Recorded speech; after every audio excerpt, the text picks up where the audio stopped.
इससे पिछले video lecture में हमने बाइनरी सर्च टेक्निक के बारे में डिटेल में पढ़ा। Binary search technique fastest searching technique है, जिसमें जो प्री रिक्विजिट था कि हमारे पास जो एरे है, जो हमारी डाटा कलेक्शन है, वो क्या है, किसी न किसी सॉर्टेड ऑर्डर में होनी चाहिए। ये searching technique divide and conquer principle पे वर्क करती है। डिवाइड एंड कॉन्कर टेक्निक क्या है, इसके बारे में हमने डिटेल में पढ़ा। बाइनरी सर्च टेक्निक को हमने एक एग्जाम्पल की हेल्प से समझा। हमारे पास एक 10 एलिमेंट्स का एक एरे गिवन है, जिसमें जो एलिमेंट्स हैं वो क्या है, असेंडिंग ऑर्डर में सॉर्टेड हैं। तो मिडिल इंडेक्स फाइंड आउट करने के लिए हमने फॉर्मूला यूज़ किया, mid is equal to low plus high minus low divide by 2। इस फॉर्मूला की हेल्प से हमें मिडिल एलिमेंट का इंडेक्स वैल्यू मिल जाता है और हम सर्च करते हैं मिडिल एलिमेंट के साथ कंपेयर करके क्या मिडिल एलिमेंट, जो एलिमेंट हम फाइंड आउट कर रहे हैं, उसके इक्वल है। अगर है तो हमारी सर्चिंग कंप्लीट होती है, अदरवाइज़ अगर हमारा एलिमेंट जिसके लिए हम सर्च कर रहे हैं वो मिडिल एलिमेंट से बड़ा है तो हम राइट साइड के सब एरे की तरफ मूव करते हैं, अदरवाइज़ हम लेफ़्ट साइड का जो सब एरे है हाफ उसकी तरफ हम मूव करते हैं। तो इस एग्जाम्पल को हमने डिटेल में पढ़ा। अब हमने एल्गोरिदम के बारे में पढ़ना है। तो बाइनरी सर्च जो टेक्निक है, एल्गोरिदम की हेल्प से हम इसे समझेंगे। तो हमारे पास क्या गिवन है, एक एरे गिवन है जिसका नाम है ए। लोअर बाउंड उसका लोअर इंडेक्स बताता है, ठीक है। अपर बाउंड उसकी जो एंडिंग पॉइंट है एरे का, एंड इंडेक्स, वो बताता है। और वैल क्या है, हमारे पास जो एलिमेंट हम सर्च कर रहे हैं वो वैल्यू है, ठीक है। इनिशियली स्टेप 1 में हम क्या परफॉर्म कर रहे हैं, हमने 3 वेरिएबल सेट कर लिए, लो, हाई और पोजीशन। लो की वैल्यू हमने सेट की to the lower bound of the array, जो इनिशियल एरे हम लेकर चल रहे हैं। हाई की वैल्यू हमने सेट की upper bound of the array, और पोजीशन की वैल्यू हमने इनिशियली -1 सेट कर दी है, जो डिनोट करता है फ्लैग वैल्यू को नॉट फाउंड, ठीक है। फिर स्टेप 2 में हम क्या परफॉर्म करते हैं, स्टेप 2 में हम बताते हैं रिपीट करना है हमने किसे, स्टेप 3 और 4 को, जब तक कि हमारा जो लो की वैल्यू है, जो लो वेरिएबल की वैल्यू है, वो हाई वेरिएबल से लेसर रहती है या इक्वल हो जाती है, ठीक है। स्टेप 3 में हम परफॉर्म क्या कर रहे हैं, हमने इनिशियली पहले मिडल इंडेक्स फाइंड आउट करना है। मिडल इंडेक्स फाइंड आउट करने के लिए हमने वही फॉर्मूला यूज़ किया, low plus high minus low divide by 2। तो इससे क्या है, हमें जो हमारा इनिशियल एरे है उसका मिडल इंडेक्स मिल गया। फिर हम उस मिडल एलिमेंट के साथ हमारा जो वैल्यू टू बी कंपेयर्ड है, उसको टू बी सर्च्ड है, उसे कंपेयर करते हैं। तो ए ऑफ मिड क्या है, एरे का मिडल एलिमेंट, क्या वो इक्वल है वैल के। अगर तो वो इक्वल है तो इसका मीनिंग क्या है, हम जिस एलिमेंट के लिए सर्च कर रहे थे वो मिल गया है। तो हम क्या करेंगे, उस मिडल इंडेक्स की वैल्यू को पोजीशन में सेट कर देंगे। मीन्स जिस एलिमेंट के लिए हम सर्च कर रहे थे वो किस इंडेक्स पे अवेलेबल है, कौन से इंडेक्स पे हमें मिल गया है, जिसका वैल्यू क्या है, मिड के इक्वल है। हम उस पोजीशन को प्रिंट कर देंगे और गो टू स्टेप 6 और सिंपली क्या कर जाएंगे, एग्जिट, क्योंकि हमारी जो सर्चिंग है वो कंप्लीट हो गई है, हमें वो आइटम है जो मिल गई है मिडल इंडेक्स पे।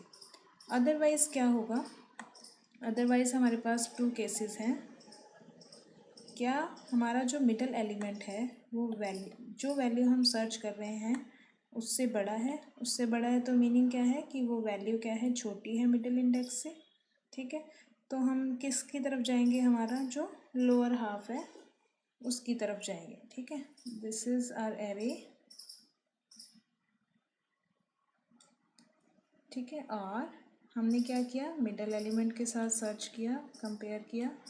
अगर मिडल एलिमेंट हमारी वैल्यू टू बी सर्च्ड से बड़ा है तो इसका मतलब क्या है, जो वैल्यू जिसके लिए हम सर्च कर रहे हैं वो किसी इस हाफ में अवेलेबल हो सकती है, चांसेस हैं कि वो इसी हाफ में मिलेगी अगर है तो। अगर नहीं है तो हम नॉट फाउंड कह देंगे। अदरवाइज़ हमें क्या करना है, हमने कंप्लीट एरे को सर्च नहीं करना, हमारी सर्चिंग है जो वो हाफ में डिवाइड हो गई, ठीक है। अब क्योंकि हमने इस हाफ में मान लिया तो इसका मतलब क्या है, लोअर बाउंड तो सेम रहा हमारा, मगर जो हायर बाउंड था वो चेंज हो गया। हाई बाउंड क्या है हमारे पास, मिड की वैल्यू ये थी, तो हाई की वैल्यू क्या होगी, मिड -1 इंडेक्स, ठीक है। तो जो इंडेक्स वैल्यू हमारी मिड -1 के इक्वल है वो हमारा हाई हो जाएगा, तो हम सेट कर देंगे हाई की वैल्यू को, ठीक है। और हम वापस कहाँ जाएंगे, स्टेप थर्ड पे चले जाएंगे, ठीक है। क्योंकि स्टेप 2 पे जाएंगे, हम कंपेयर करेंगे लो की वैल्यू को हाई से। लो की वैल्यू हाई से लेसर है तो हम फिर से मिड फाइंड आउट करेंगे, क्योंकि हम इस हाफ में आ गए सपोज, तो इस हाफ का फिर मिड एलिमेंट हम फाइंड आउट करेंगे। तो मिड एलिमेंट फाइंड आउट करने के लिए हमने वही फॉर्मूला यूज़ करना है, मगर हमारी क्या है, अब लो की वैल्यू सेम थी और हाई की वैल्यू इस स्टेप के अकॉर्डिंग क्या है, चेंज हो गई। तो हमारी लो और हाई की वैल्यू, जो न्यू लो और हाई की वैल्यू है उसके करस्पॉन्डिंग हमने मिड एलिमेंट फाइंड आउट किया। फिर से उस मिड एलिमेंट के साथ वैल्यू को कंपेयर करेंगे, ठीक है। अगर वो एलिमेंट हमारा मिड के बराबर मिल जाता है तो हम रिटर्न कर जाएंगे, अदरवाइज़ फिर से वही प्रोसेस चलेगी। इन केस अगर हमारा जो मिडल एलिमेंट है वो वैल्यू जिसके लिए हम सर्च कर रहे थे उससे छोटा है, तो इसका मतलब क्या है कि हम इस केस की तरफ जाएंगे, ठीक है। तो मिडल एलिमेंट हमारी जो वैल्यू हम फाइंड आउट कर रहे हैं उससे छोटा है, तो इसका मतलब क्या है, वैल्यू बड़ी है। वैल्यू बड़ी है तो वो क्या है, इस सब एरे में हो सकती है, तो हम इस राइट सब एरे की तरफ जा सकते हैं। तो उस केस में क्या है, हमारा जो हाई की वैल्यू है वो सेम रहती है, बट लो की वैल्यू चेंज हो जाएगी। वो क्या हो जाएगा, क्योंकि मिड हमारा पहले ये था और मिड +1 हो जाएगा, तो हमारा लो की वैल्यू ये, हाई की वैल्यू ये, तो हमारा ये सब एरे हो गया। इस सब एरे के लिए फिर से हम मिड की वैल्यू फाइंड आउट करेंगे, ठीक है। फिर से मिड के लिए सर्च करेंगे, कंपेयर करेंगे, और ये प्रोसेस है जो चलती रहेगी जब तक हमारी जो लो इंडेक्स की वैल्यू है वो हाई इंडेक्स की वैल्यू से लेसर रहती है या इक्वल रहती है, ठीक है।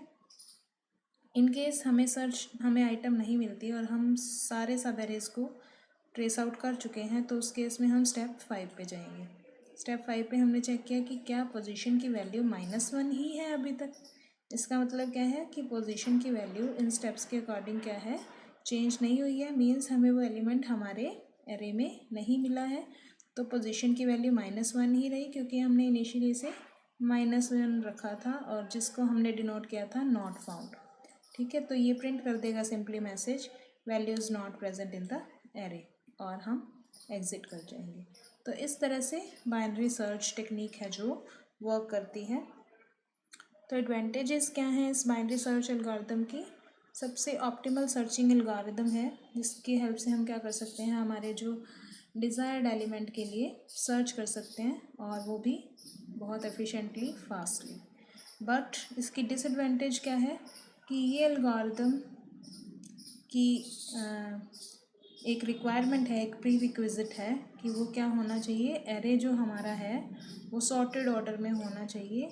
जो हमारी डाटा कलेक्शन है जिसमें हमने उस एलिमेंट को सर्च करना है वो ऑर्डर्ड होनी चाहिए, इधर इन असेंडिंग और डिसेंडिंग ऑर्डर। तो अगर वो सॉर्टेड नहीं है तो हम बाइनरी सर्च है जो वो परफॉर्म नहीं कर सकते। उसके लिए हमें क्या करना पड़ेगा, पहले किसी ना किसी सॉर्टिंग एल्गोरिदम के थ्रू सॉर्ट करना पड़ेगा, फिर सर्चिंग करनी पड़ेगी, ठीक है। तो ओवरऑल जो हमारी टाइम कॉम्प्लेक्सिटी है जो वो फिर इंक्रीज़ हो जाएगी।